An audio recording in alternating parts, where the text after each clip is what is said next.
जल्दी से आंसर दीजिए।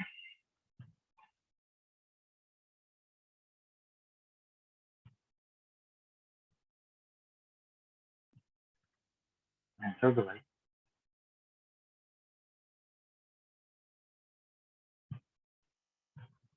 पूजा ने कहा इसोफेगस, तो पूजा आप बताओ,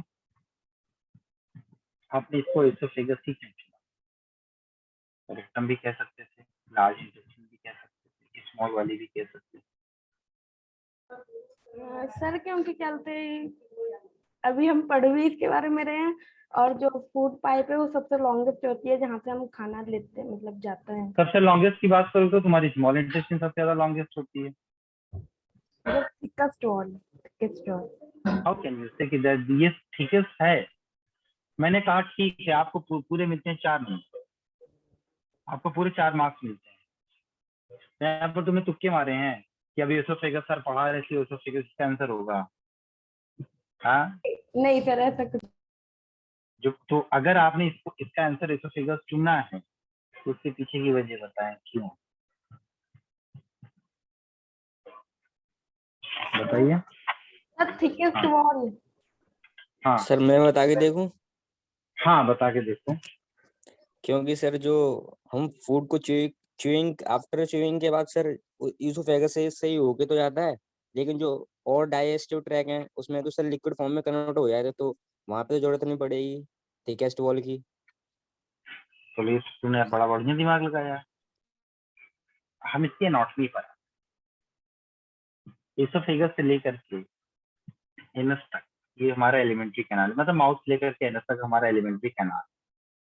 इस एलिमेंट्री कैनाल में आपको कई सारी लेयर्स दिखाई पड़ती है। जैसे सबसे बाहर की तरफ जो लेयर होती है, सबसे बाहर की तरफ जो लेयर होती है, उस लेयर को हम बोलते हैं सिरोसा। फिर उसके नीचे जो लेयर आती है उस लेयर को हम कहते हैं मस्कुलरी। मस्कुलरिस के नीचे जो लेयर आती है उसको हम कहते हैं सब म्यूकोसा। और सब म्यूकोसा के नीचे जो लेयर आती है उसको हम बोलते हैं म्यूकोसा। ठीक है, ये 4 लेयर जो है, ये लेयर सब पूरे एलिमेंट्री कैनाल में सबके अंदर होती है। लेकिन ईसोफेगस के अंदर इस सिरोसा की जगह दूसरी टफेस्ट वॉल पाई जाती है, और उसको हम बोलते हैं ट्यूनिका एडवेंटिशिया। ये नीट में पूछा गया सवाल है।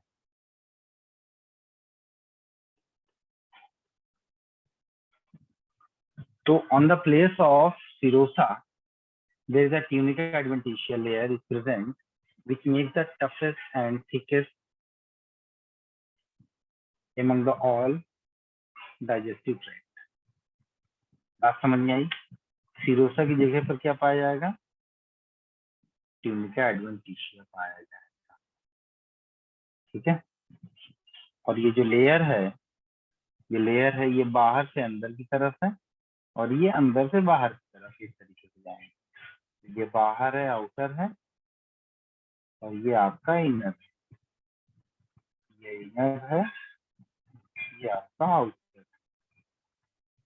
ये जो दिख रहा है ये माइक्रोविला, ये आपको दिख रहा है फिंगर लाइक प्रोजेक्शन जो होते हैं, जो कि एब्जॉर्प्शन का सरफेस एरिया क्या करते हैं, ये इंक्रीज करते हैं। तो इस क्वेश्चन का जो आंसर है वो यहाँ से निकलता है।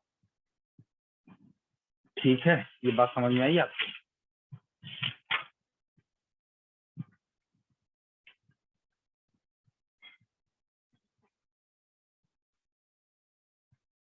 चलो,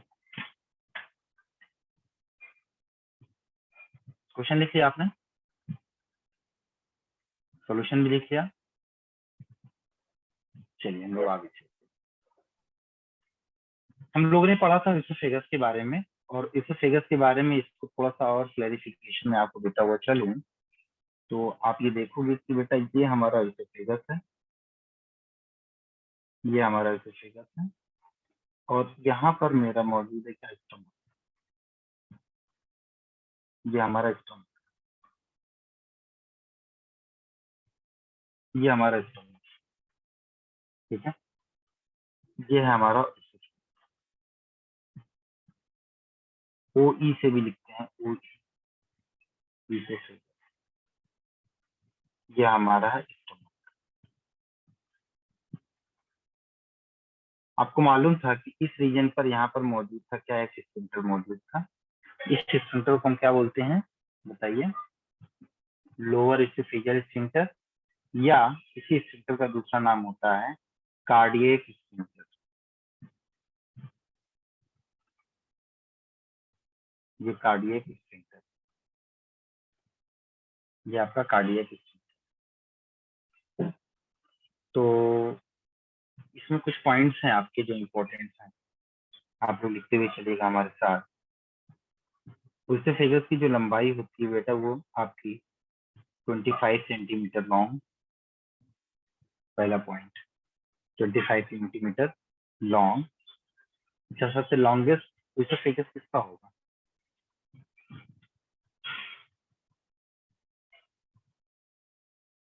दिमाग लगाओ, सबसे लॉन्गेस्ट ओएसोफेगस किसका होगा?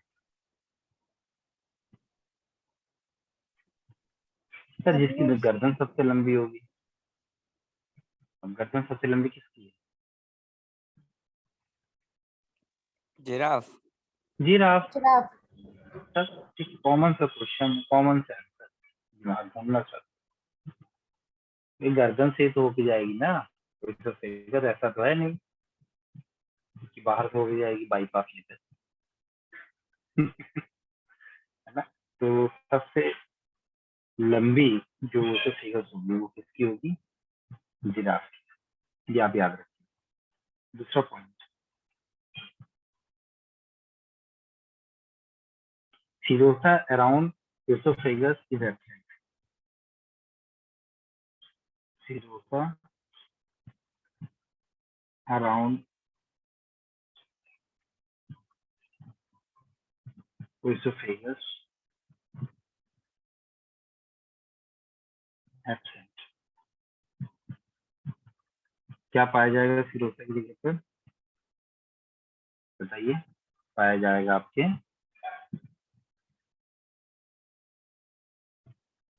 Tunica adventitia is present at the place of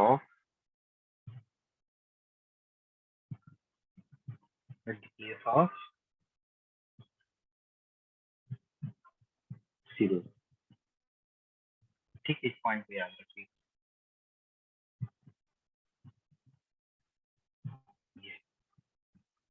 ये कार्डियक स्फिंक्टर जो आप देख रहे हो ना, ये क्या करता है? जैसे खाना आपका बोलस नीचे आया तो ये क्या होगा, उस वक्त कार्डियक स्फिंक्टर नीचे की तरफ घूम जाएगा और खाना बहुत आसानी से पास हो जाएगा, और फिर ये वापस से क्या हो जाएगा, ये वापस से बंद हो जाएगा। इस तरीके से ये ओएसोफेगस से खाना आ रहा है, कार्डियक स्फिंक्टर पे जैसे ही पहुंचा, ये ऐसे मूव हुआ, खाना नीचे गया और ये बंद हो गया। खाना ऐसे गया नीचे और ये बंद, ये बंद होने के बाद ये खाना वापस नहीं जा पाएगा, ऊपर की तरफ ये नहीं जा पाएगा। ये काम होता है कार्डियक स्फिंक्टर। ठीक है, आपको मैं टिश्यूज में पढ़ाऊंगा, एपिथेलियल टिश्यूज। ठीक है, थोड़ा सा पेशेंस रखिएगा। अभी मैं जो बता रहा हूँ इसको सिर्फ आप राइट डाउन कर लीजिएगा। ओएसोफेगस के केस में पॉइंट है बहुत इंपॉर्टेंट, जो कि नीट के पर्सपेक्टिव से इंपॉर्टेंट है, इसको लिखिएगा कि oesophagus is internally lined bye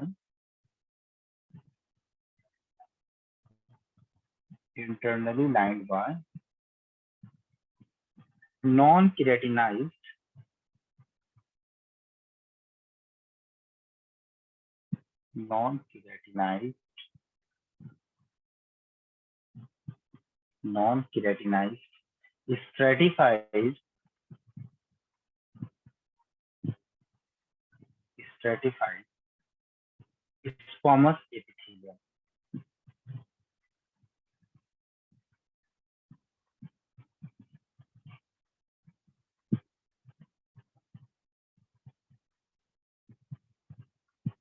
क्या कहा हमने? Non keratinized stratified squamous epithelium. एक एक चीज, केराटिनाइज क्या होता है, नॉन केराटिनाइज, स्ट्रेटिफाइड क्या होता है, स्क्वामस क्या होता है, एपिथेलियम क्या होता है, हर एक चीज के बारे में हम आपको पढ़ाएंगे। अगर अभी हम इसको डिस्कशन करने बैठ जाएंगे, ये जो नॉन केराटिनाइज स्ट्रेटिफाइड स्क्वामस एपिथेलियम है, आपका 15-20 मिनट फिनिश हो जाएगा। इसलिए हम इसी को यहाँ पर लेटेड भी करते हैं, छोड़ते हैं। जब एपिथेलियम हम पढ़ाएंगे वहां पर इनको बहुत डिटेल में डिस्कशन करेंगे। थोड़ा सा एक बार फिर और एक बात और बता, ये चैप्टर आप पढ़ रहे हो ना, इसका दोबारा पढ़ो, इसको फिर से मैं रिविजन करवाऊंगा, जल्दी हो जाएगा। और वो रिविजन किस पैटर्न पर होगा पता है, क्वेश्चन आंसर के बेसिस पर। थोड़ा सा ऋषभ हमें ये दिखाना कौन सी बुक तुम पढ़ रहे हो बेटा। ये जो बुक तुम्हारी है ना, हाँ ट्रूमैन की बुक है, कौन सी है ये, प्रदीप की है, प्रदीप की है ना। डॉक्टर बनना है तो इस किताब को रख दो किनारे। अगर आपको डॉक्टर बनना है, कंपाउंडर बनना है तो पढ़ो। डॉक्टर अगर बनना है तो प्रदीप की किताब, रोमैन की किताब, ये आपको कतई नहीं पढ़नी है। मुझे बहुत खुशी होती है अगर उस वक्त उसकी जगह पर क्या होता है, एनसीईआरटी की बुक। बेटा यहाँ पर डॉक्टर बनने आया, पीएचडी करने नहीं आया, नॉलेज गेन करना एमबीबीएस। ये सब किताबें नॉलेज वाली, ढेर सारी नॉलेज। अभी आपको सिर्फ एनसीईआरटी फोकस करना है, ना इससे पढ़ना है। थ्योरी के लिए तो कतई कहीं नहीं जाना है आपको, थ्योरी के लिए आपकी एनसीईआरटी और मेरी नोट्स बहुत है, समझा। नंबर ऑफ क्वेश्चन जहां से मिले वहां से। अब एसोफेगस में मैंने कहा ना, जब दवा खाओ तो यहाँ पहुंचने के बाद हमें कड़वाहट महसूस होती है, और ये जगह जबान की नहीं है, टंग की नहीं जगह नहीं है, टंग के नीचे की जगह है। तो मतलब ये यहाँ तक अगर खाना भी जाता है तो हम करके निकाल देते हैं। तो इसका मतलब इसका जो 1/3 एरिया है, एसोफेगस का 1/3 एरिया जो है हमारा, वो वॉलंटरी मसल्स का भी है। और साथ ही साथ क्या है ये, साथ ही साथ यहाँ पर टेस्ट बड भी पाए जाते हैं, इसीलिए हमें यहाँ पर टेस्ट महसूस होता है। इस चीज को लिख लो कॉपी में। क्या लिखोगे कि अपर 1/3 esophagus, upper 1/3 esophagus is made up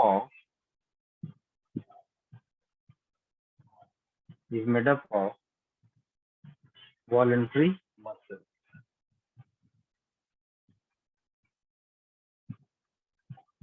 Voluntary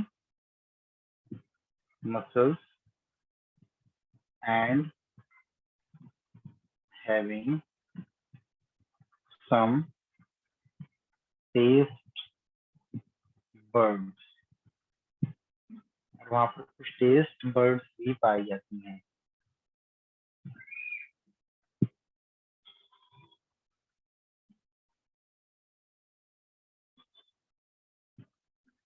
ये जो लिखा हुआ है, ये इसको भूलना ना, ये आपका कार्डियक सेंटर। आगे चलिए।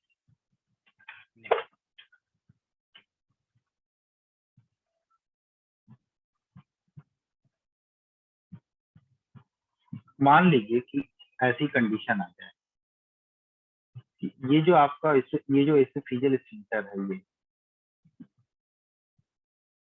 ये इस डायरेक्शन में ओपन ही ना हो, इस डायरेक्शन में ये ओपन ही ना हो, तो खाना इसी नली में क्या रहेगा, फंसा हुआ रहेगा। खाना इस नली में क्या रहेगा, फंसा हुआ रहेगा। ये एडिशनल नॉलेज है, से बाहर की बातें मैं बता रहा हूँ। दिमाग में उठता है ये सवाल हर साल बच्चों को, ठीक है। तो मालूम है क्या कहते हैं कि अगर ये कार्डियक स्फिंक्टर या oesophageal sphincter fails to open, अगर फेल हो जाता है, ओपन नहीं हो पाता है, तब जो फूड है वो एसोफेगस की जो पैसेज है, उसी पैसेज में जाकर के जमा हो जाएगा। जब जमा हो जाएगा तब इस कंडीशन को हम बोलेंगे एकेलेजिया। क्या बोलेंगे इस कंडीशन को, एकेलेजिया।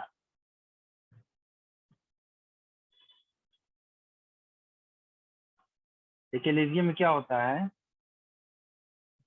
food stuff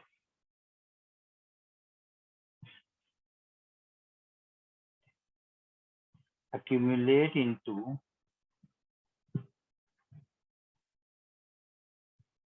esophagus due to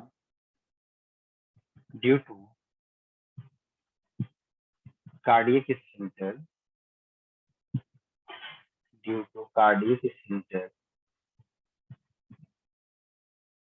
fails to open.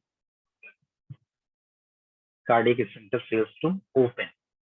ठीक है ना। आपका आता है फेरिंग्स का एरिया। इस फेरिंग्स को आप देखिए, इस फेरिंग्स को और डिटेल में हम स्टडी करेंगे। कहाँ पर? आपके रेस्पिरेटरी सिस्टम में हम इसको स्टडी करेंगे। ठीक है, रेस्पिरेटरी सिस्टम में हम इसको स्टडी करेंगे। यहाँ पर आप देखिए, ये वाला जो एरिया है, ये वाला, ये यहाँ से देखना, ये यहाँ पर लाइन जा रही है, यह है आपका ट्रैकिया, जिसको हम कहते हैं विंड पाइप। ये जो एरिया है, ये क्या है आपका? ये है आपका एसोफेगस। ठीक है, आगे जाकर के एसोफेगस। फेरिंग्स का जो एरिया है, ये 3 सेगमेंट्स में बटा हुआ है हमारा फेरिंग्स। ध्यान देना, कितने सेगमेंट्स में बटा हुआ? 3 सेगमेंट्स में बटा हुआ। एक आपका ये है जिसको हम बोलते हैं नेजोफेरिंग, एक आपका ये वाला रीजन है जिसको हम बोलते हैं क्या? ओरोफेरिंग, ये, और तीसरा है आपका लैरिंगोफेरिंग। लैरिंगोफेरिंग का मतलब क्या होता है? जो लैरिंग्स के पास हो, जो वॉइस बॉक्स के पास में। ये 3 एरियाज आप देख रहे हो बहुत अच्छे से डिटेल में।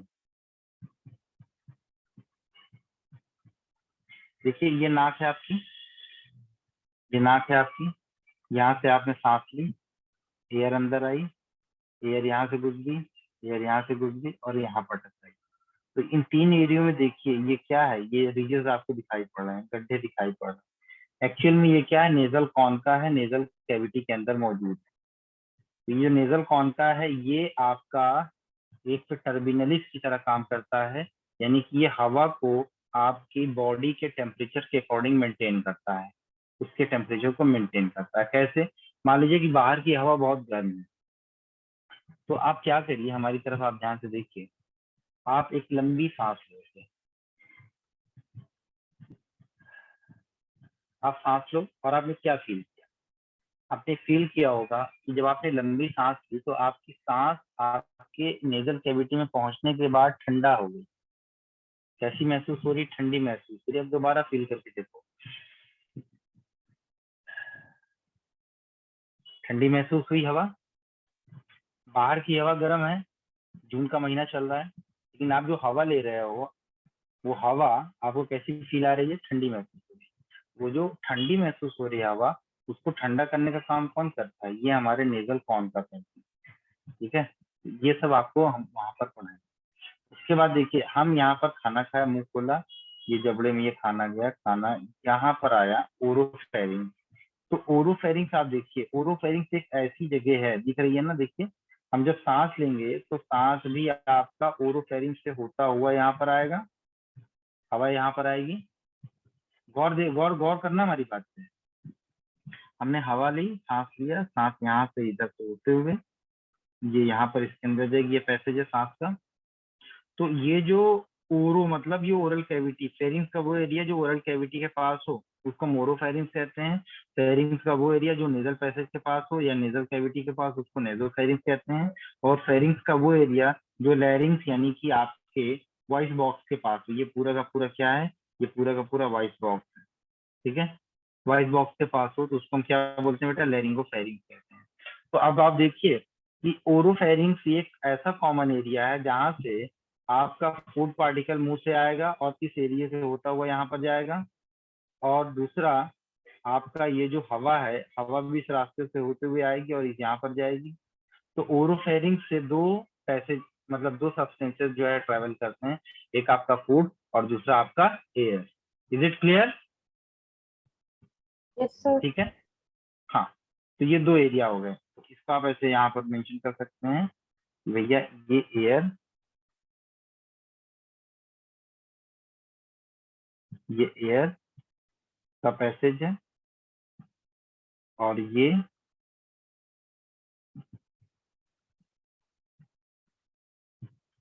फूड का पैसेज।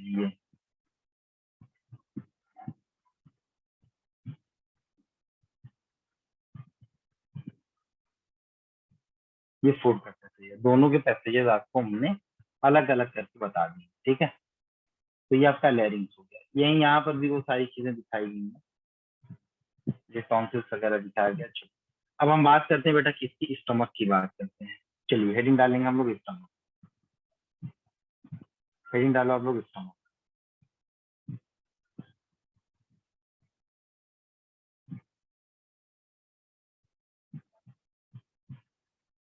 स्टमक का ये वाला डायग्राम बनाना, छोटा वाला।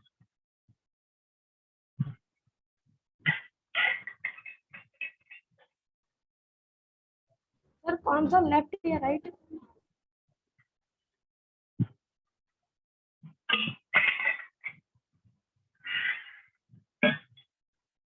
लेफ्ट वाला, दिस वन।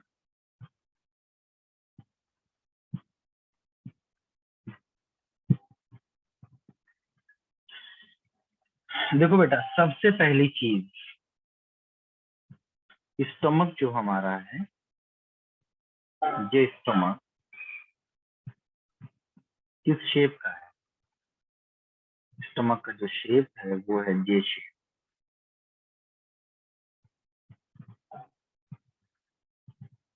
हमारे स्टमक है जे शेप। हमारी एनसीईआरटी कह रही है स्टमक के कितने पार्ट हैं? 3 पार्ट हैं। एक होता है फंडस या फंडिक पार्ट, दूसरा आपका होता है बॉडी, जिसको हम बोलते हैं कार्डियक पार्ट,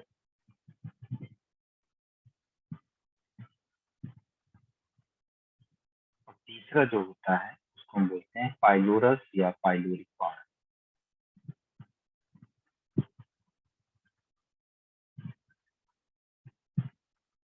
ठीक है।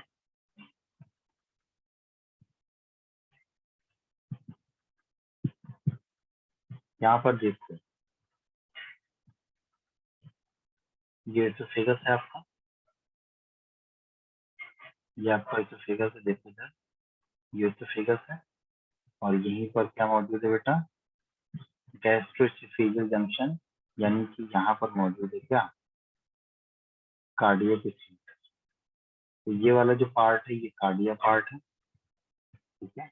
ये फंडस है, ये बॉडी है। एनसीईआरटी ने बॉडी को और कार्डिया को दोनों एक ही कंसीडर किया है।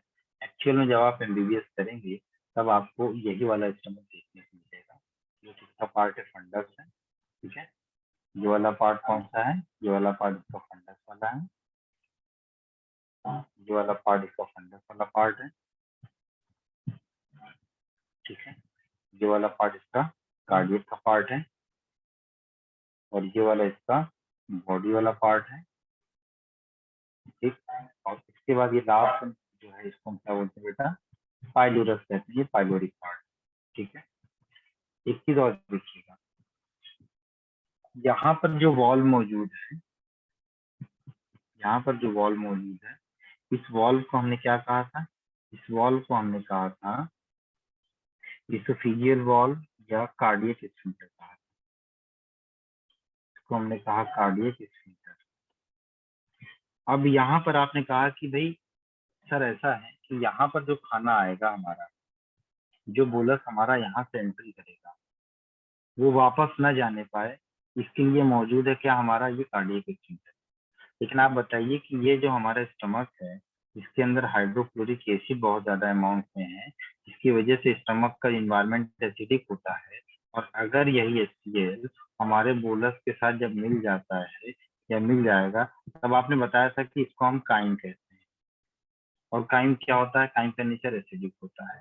तो ये काइम जब यहाँ से यहाँ के रीजन में आना चाहेगा, तो आपको एक बड़ी खास बात बता दूं, ये जो हमारा ड्यूडेनम है, ये देख रहे हो ना, ये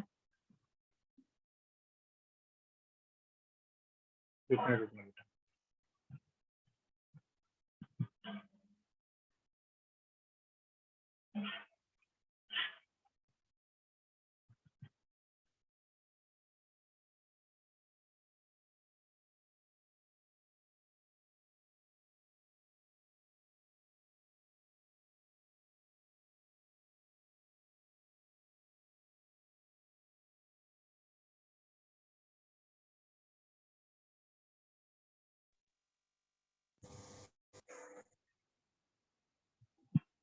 देखो मैं क्या बता रहा था बेटा कि ये जो आपका ड्यूडेनम वाला रीजन है ना, ये ड्यूडेनम वाला रीजन, इसका केमिकल नेचर मालूम है क्या होता है?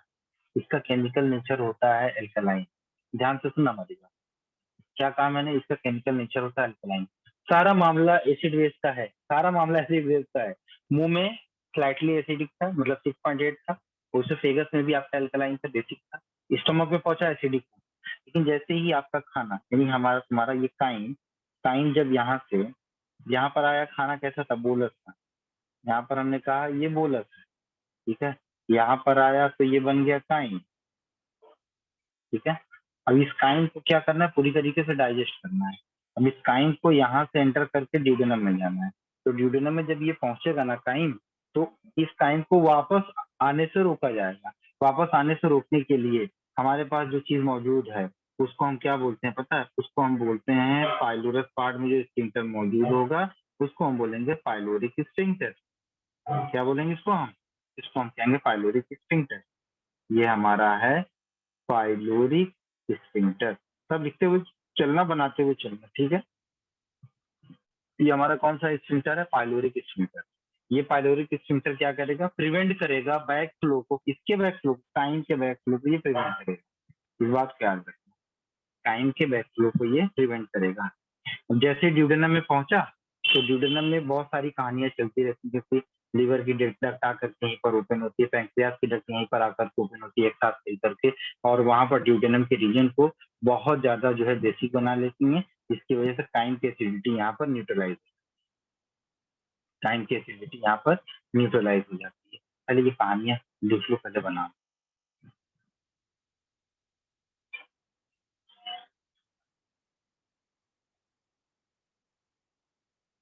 And this fundic part has gastric gland। Fundic part के पास क्या होता है बेटा? गैस्ट्रिक ग्लैंड होता है, ठीक है।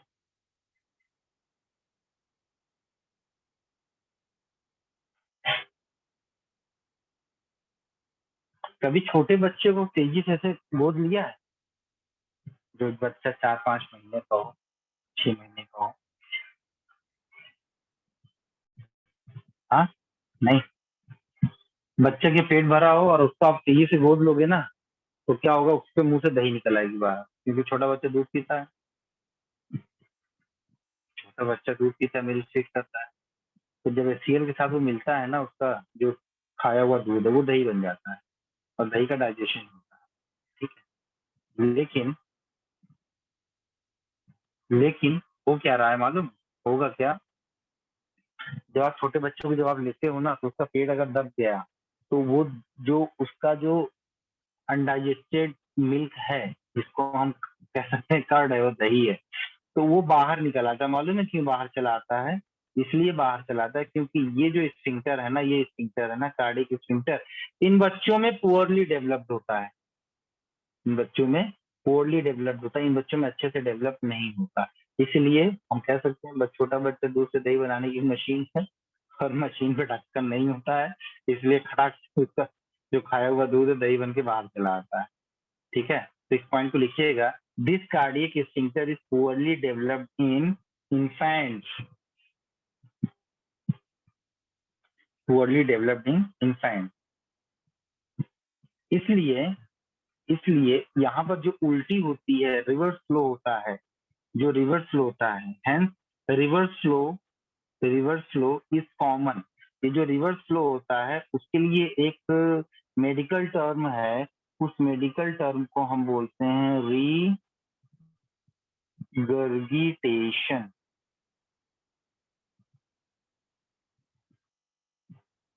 इसको हम बोलते हैं रीगर्गिटेशन। रिवर्स फ्लो को क्या करता है? रोकता है।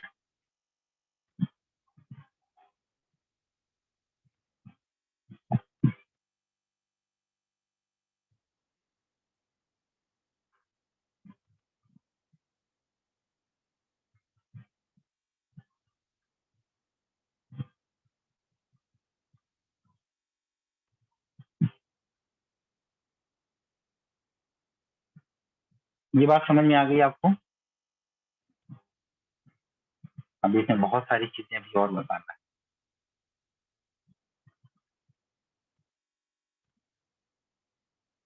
अच्छा देखो, किसी का पेट ना निकला हो, जो बड़ा सा पेट निकल आता है लार्ज ओमेंटम, कहते हैं ना ये बड़ा सा तंदूर जैसा पेट जो निकला हुआ होता है, आखिर वो है क्या? कहते हैं वो फैट है। वो क्या है? वो फैट है। फैट में क्या है मालूम? जो स्टमक आप देख रहे हो ना, ये इस स्टमक के इस वाले रीजन पे, यहाँ पे ध्यान से देखिए हमारी बात, ये जो एरिया है ये कहलाता है greater curvature.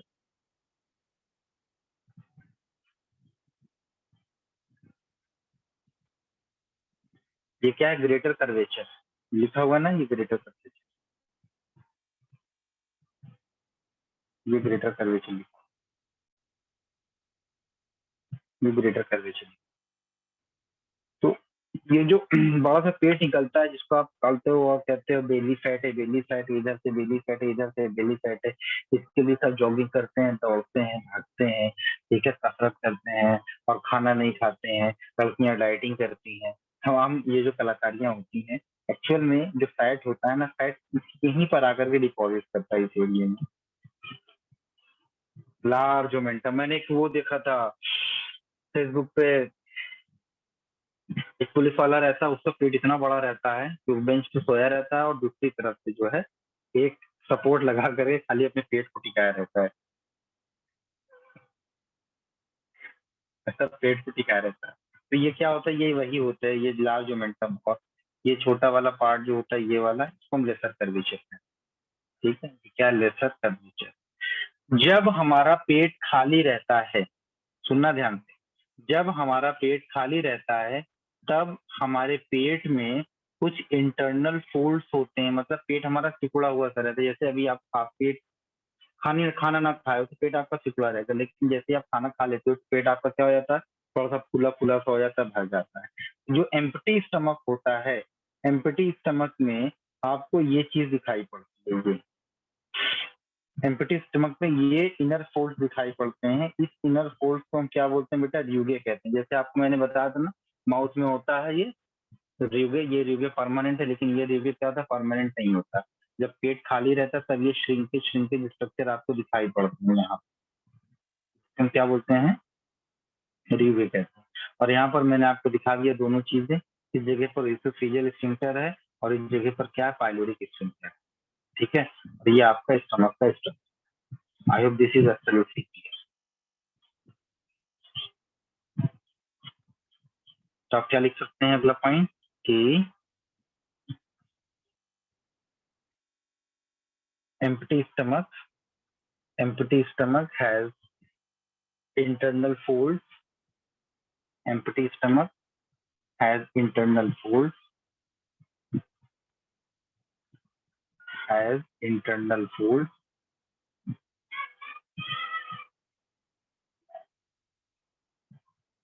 this internal fold is called ruga। ठीक है, इसको हम बोलते हैं ruga।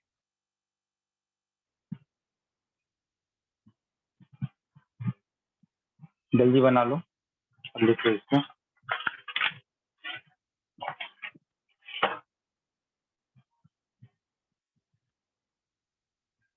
मैंने क्या बताया था यहाँ पे? ये जो पाइलोरिक पार्ट होता है, इस पाइलोरिक पार्ट में कुछ क्या होते हैं बेटा?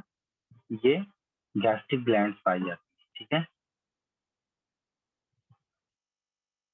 तो इसके बारे में अभी हम आपको बताएंगे। कभी कभी क्या होता है, हम यंगस्टर्स में ये जो इसोफेजियल स्फिंक्टर है, जो इसोफेजियल स्फिंक्टर है, अगर ये प्रॉपर डेवलप नहीं होता है ना, या इसमें कुछ गड़बड़ी आ जाती है, तो हमारा खाना, ये जो टाइम है, ये टाइम रिवर्स फ्लो होता है यहाँ पर इसोफेगस में, और इस इसोफेगस के एरिया में हमें बर्निंग सेंसेशन महसूस होता है, हमें बर्निंग सेंसेशन महसूस।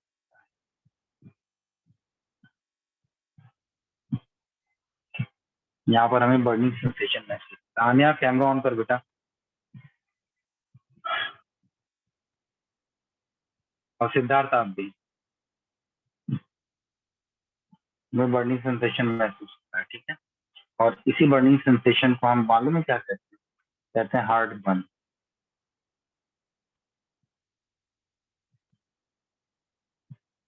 मैंने क्या बताया, if oesophageal sphincter in the adult stage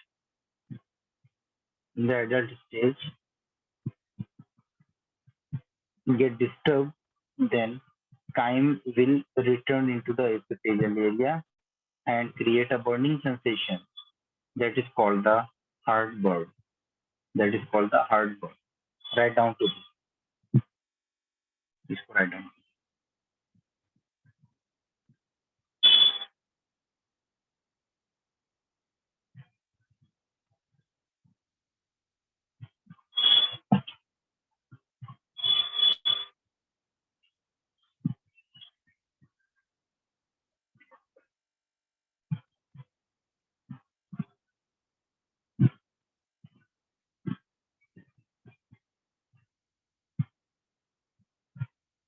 हो गया, लिख लिया आपने? देखो इधर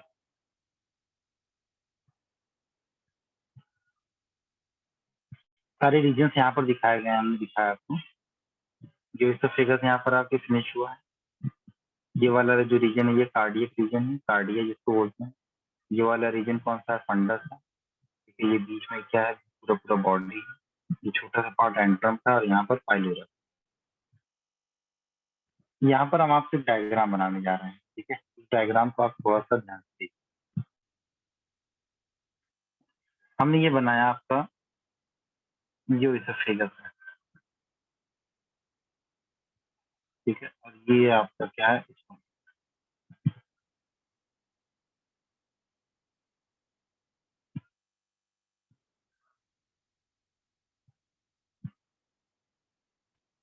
ये स्टमक, ठीक है। स्टमक के बाद इस एरिया में आपने देखा कि ये क्या है? आपका लार्ज इंटेस्टाइन नीचे की तरफ जा रहा है। ये आपका लार्ज इंटेस्टाइन। और यहाँ पर आपने देखा ये स्मॉल इंटेस्टाइन, ठीक है। ये कर्वेचर देखो, इस कर्वेचर की लेंथ क्या ज्यादा है ना ये, और ये जो कर्वेचर आपको दिख रहा है ये वाला, इसका कर्वेचर क्या है? कम है। इसका कर्वेचर क्या है बेटा? कम। तो इसको हम क्या बोलते हैं? Large curvature. और इसको हम बोलते हैं लार्ज कर्वेचर।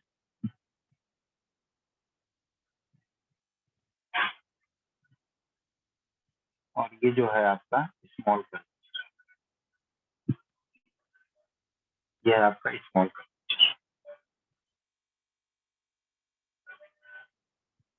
ये वाला स्मॉल।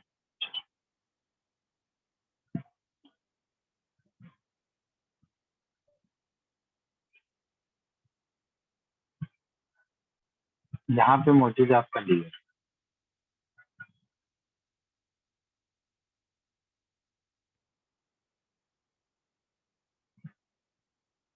यहाँ पर मौजूद होता है आपका स्प्लीन।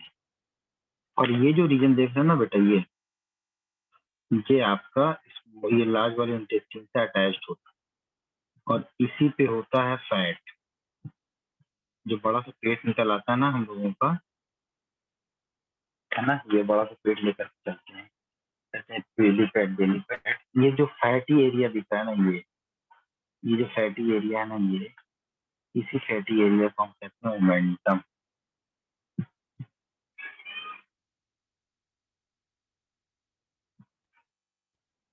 इसको कहते हैं ओमेंटम।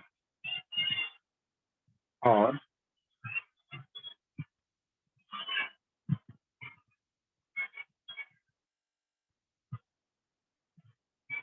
यहाँ पर ये अटैचमेंट होता है लिवर फैट। फैटी एरिया यहाँ भी रहता है और उतना नहीं। इसको हम बोलते हैं ओमेंटम। ये भी है, ये भी ओमेंटम। लेकिन ये वाला मोमेंटम कौन सा है? ये वाला तो है ग्रेटर वाला, और ये वाला आपका छोटा वाला है, इसलिए इसको हमने कहा लेसर मोमेंटम। जाता है लेसर मोमेंटम।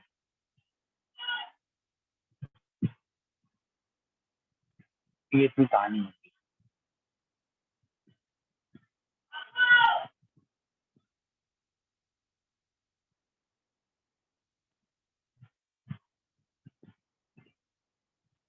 सवाल क्या बनेगा? सवाल ये बनेगा कि liver is sorry stomach is attach to the liver, stomach is attach, देखिए stomach is attach to the liver by the lesser omentum, by the lesser omentum, and stomach is attached to the intestine by the greater omentum, by the greater omentum. ठीक है, ये greater omentum के through जुड़ा हुआ। एक बार repeat करो। मैंने कहा कि stomach is attached to the liver by the lesser omentum and then stomach is attached to the intestine, bracket में लार्ज इंटेस्टाइन लिख दीजिएगा, बाय द ग्रेटर ओमेंटम। ठीक है, ये ग्रेटर ओमेंटम के थ्रू ये जुड़ा हुआ होता है, और ये लेसर ओमेंटम के थ्रू जुड़ा हुआ। ठीक, मैं समझता हूँ ये कॉन्सेप्ट क्लियर हुआ आपको। अब एक बात और देखिएगा, The pyloric part of stomach has some endocrine cells.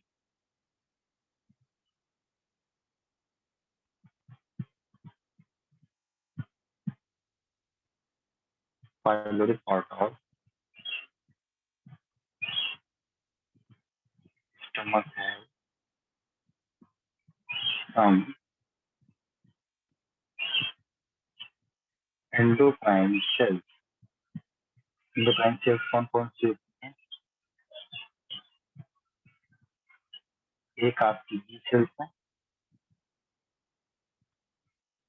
Ji sales secrete करती है,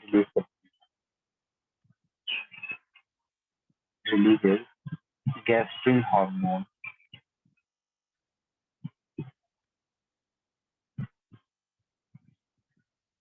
गैस्ट्रिन हार्मोन। ठीक है, एक होती है इसमें D cells, D cells releases somatostatin. ठीक है, सोमैटोस्टैटिन जो होता है ये आपका ग्रोथ इनहिबिटर की भी तरह काम करता है, और गैस्ट्रिन के सिक्रेशन को भी ये क्या करता है, ये गैस्ट्रिन के सिक्रेशन को भी रेगुलेट करता है। ठीक है,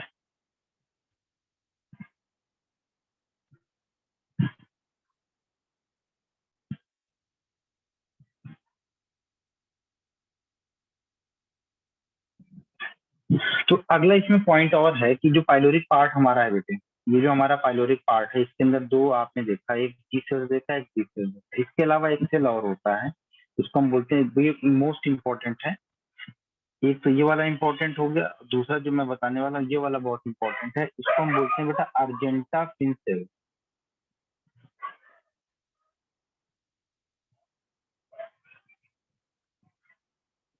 इसको क्या बोलते हैं, अर्जेंटा फिन। तो जो अर्जेंटा फिन सेल्स होता है ये रिलीज करता है सीरोटोनिन। क्या रिलीज करता है ये serotonin. This is very most important chemical, ये न्यूरोट्रांसमीटर की तरह भी काम करता है। ठीक है, ये न्यूरोट्रांसमीटर की तरह भी काम करता है। ठीक, इसको क्या बोलते हैं, इसको हम बोलते हैं सीरोटोनिन। इन सब के बाद हमारा जो स्टमक वाला पार्ट होता है वो फिनिश होता है। हमने क्या क्या पढ़ा अभी तक स्टमक में, काफी चीजें हमने पढ़ी। ग्रेटर ओमेंटम होता है, लेसर ओमेंटम होता है। ग्रेटर ओमेंटम के थ्रू ये लार्ज इंटेस्टाइन से जाकर के कनेक्ट होता है, लेसर ओमेंटम के थ्रू ये लिवर से जाकर के कनेक्ट होता है। ठीक है, ये वाला जो कर्वेचर है इसको हम लार्ज कर्वेचर कहते हैं, जिसकी लंबाई अप्रोक्सीमेटली कितनी होती है, 40 सेंटीमीटर के आसपास इसकी लंबाई होती है। जरूरी नहीं है याद करना इसको। इसके अलावा जो लेसर ओमेंटम होता है या लेसर जो स्मॉल कर्वेचर होता है, इसकी जो लंबाई होती है मतलब लेंथ जो होती है वो अप्रोक्सीमेटली 10 सेंटीमीटर के आसपास की होती है। ठीक है, उसके बाद हमने आपको बताया 40 मीटर लेंथ किसकी होती है? 40 centimetre, not metre, 40 40 centimetre. Centimetre, 40 centimetre. इसके लेकर के आप नाप लीजिए घर में।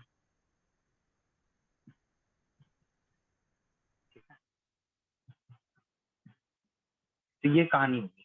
अब हम जो बात करेंगे बेटा वो होगा हमारा क्या, लार्ज इंटेस्टाइन की बात करेंगे और स्मॉल इंटेस्टाइन, यानी कि हम पहले बात करेंगे इंटेस्टाइन। तो हमारा ये जो इंटेस्टाइन वाला पार्ट, तो इंटेस्टाइन होती है, एक होती है आपकी स्मॉल,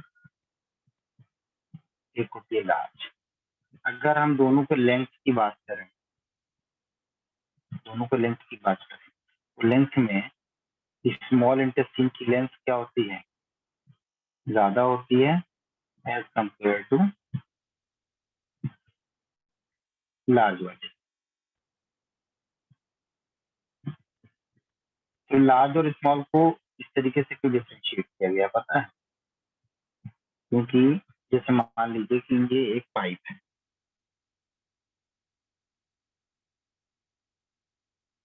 एक पाइप ये है और एक पाइप ये है।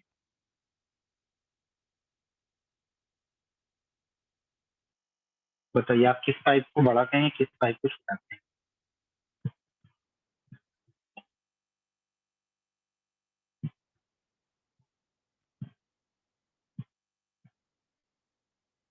भाई ये वाली पाइप आपकी बड़ी है, ये वाली पाइप आपकी छोटी है ना, क्यों, क्योंकि इसके बीच का ये जो ल्यूमेन है, आप इसको देख, ये जो आप देख रहे हो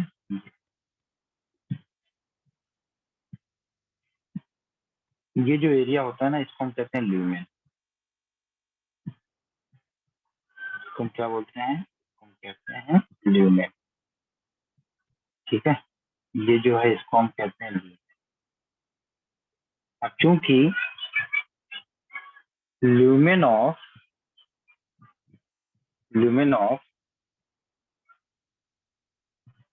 large intestine is wide and lumen of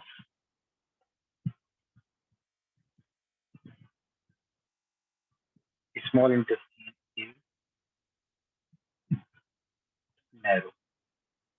इसीलिए हालांकि लंबाई की बात करें तो लंबाई में स्मॉल इंटेस्टाइन की लंबाई लगभग 6.5 से 7 मीटर के आसपास होती है स्मॉल वाली, लेकिन जो बड़ी वाली होती है वो इससे कम होती है।